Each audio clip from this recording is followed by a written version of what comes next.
কই তুমি আমার বউ হয়ে পালিয়ে এসে অন্য ছেলেকে বিয়ে করছো? আমি ওকে ছাড়া বাঁচবো না স্বামী। ঠিক আছে, ওকে ডাকো। ও ঝিঙা বেরিয়ে এসো তো।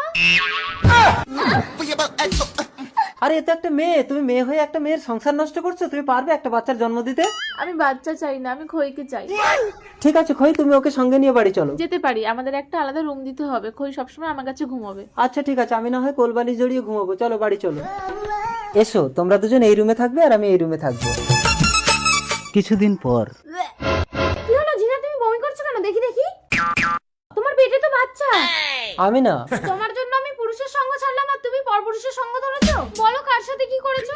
বলবে না তো? আমি ল্যাংড়া বাবার কাছে গিয়ে কালো জাদু করে সব জেনে নেব। ওই ল্যাংড়া বাবা, আমার বউ চলে গেছে, তোমাকে এত টাকা দিলাম, আমার বউকে আনতে পারলে না?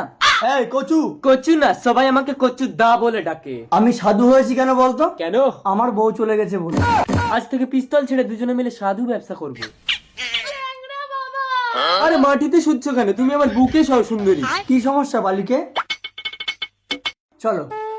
আসুন বাবা। ল্যাং ল্যাং ল্যাংড়া কচু, গোলগন্ডি কাট। কিত কিত কিত কিত কিত কিত কিত থা।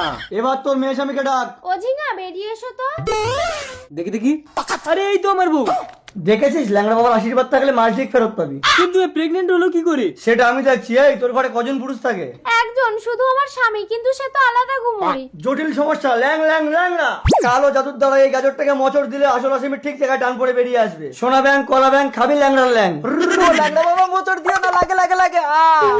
আমি কি জানি, তোমাকে ঘুম পাড়িয়ে দিয়ে ঝিঙা প্রতি রাতে আমার কাছে চলে আসতো। এই বাড়ি চলো। ঝিঙা, আমি খইকে ছাড়া বাঁচবো না কচু। ঠিক আছে, ওকে নিয়ে চলো। কই আমার? ওই আমার বউকে নিয়ে যাবি না? আমার বউটার কি অবস্থা করেছিস? আমি শোধ নেব না।